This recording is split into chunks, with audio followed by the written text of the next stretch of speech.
A Dong Paint Stock Company, ADP, presents a high-risk engagement for hack, driven by significant financial and ethical pressures. The core risk stems from the client's urgent need for an audit to secure a $3 million loan from UOB Bank and facilitate a complex corporate acquisition, resulting in a very high inherent risk due to complex, non-routine transactions.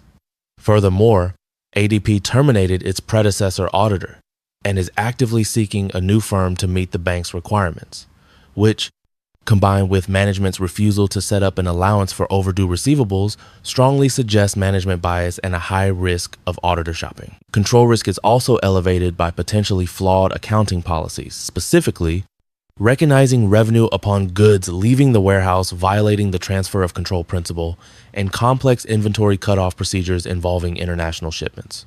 Finally, the internal audit function is strained by an understaffed team struggling to manage a new ERP system, a weakness the CEO was unaware of.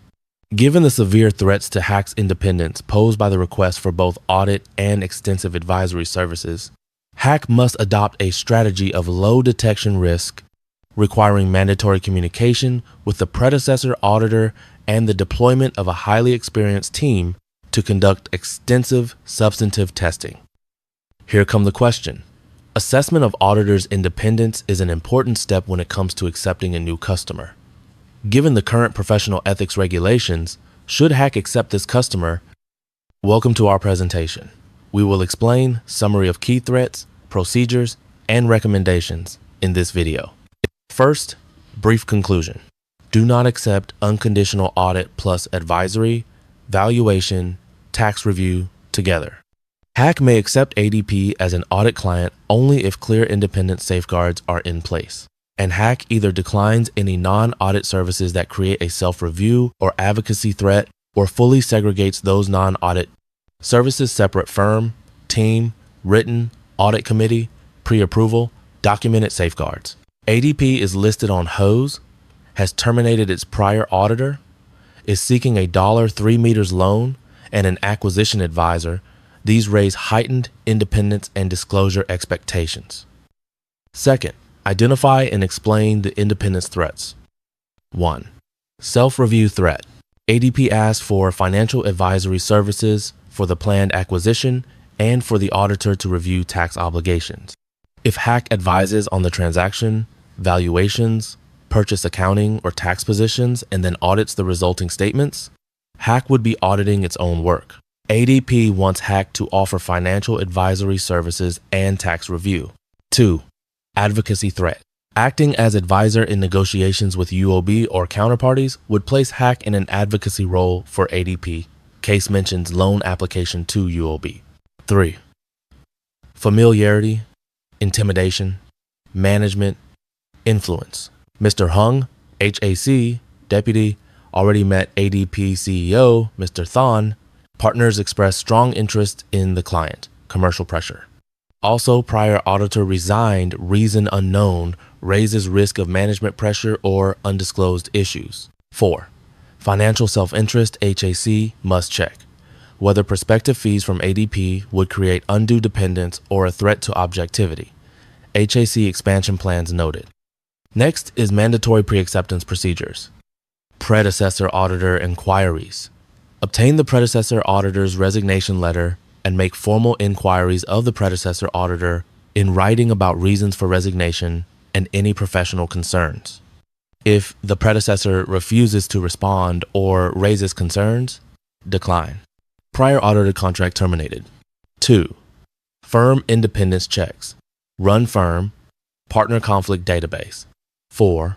Partner, manager, personal investments or guarantees in ADP. Loans between ADP and Hack, staff, partners, close family ties, previous employment relationships. Document results. 3. Engagement, conflict, and fee risk assessment. Estimate total prospective fees. Audit plus permitted non-audit. If non-audit fees would exceed a materiality threshold of firm revenue or create dependence, consider declining or limiting services. 4. Obtain written representation from ADP. That management will not request Hack to prepare accounting entries, valuations, or tax positions that Hack would then audit unless segregated. Get commitment that audit committee will pre-approve any permitted non-audit work in writing. 5. Discuss with those charged with governance. Request to meet the audit committee, board, not just CEO, to confirm reasons for auditor change and obtain evidence of governance oversight. Moving forward, we got recommended decision options. Preferred option: accept audit only. Decline advisory, valuation, tax opinion services that would create self-review. Offer limited tax compliance assistance only if performed by separate tax team and pre-approved by audit committee. But best practice: decline tax advisory that will affect amounts in audited FS. If HAC insists on providing advisory, require a strict separation. Different firm partners. No cross-staffing, separate fee arrangements, written audit committee pre-approval, an independent partner review of audit independence, and consult the National Code of Ethics before proceeding. Document everything. If prior auditor resignation suggests management pressure or fraud risk, decline the engagement. Obtain and evaluate predecessor's file if possible. We will continue to what will happen to concrete safeguards and documentation to implement if HAC accepts. Obtain predecessor auditor resignation letter and written reply to predecessor inquiry. Written confirmation from ADP Audit Committee that they understand and approve the scope and limitations and will pre-approve any non-audit work. Independence clearance certificate signed by engagement partner and firm ethics officer. Engagement letter that explicitly forbids HAC audit team from auditing HAC advisory work. Clause limiting HAC's non-audit roles. Statement of fee arrangements. If HAC provides any permitted non-audit services, appoint a separate engagement partner and team. Prohibit staff rotation between teams. Prepare documented safeguards. Last but not least, sample engagement letter clause. HAC will perform the statutory audit of ADP's financial statements for the year ending.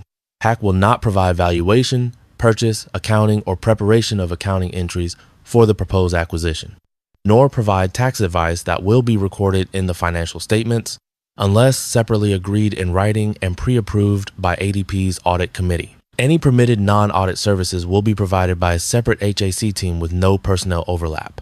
That is all for this presentation. Thank you for your listening.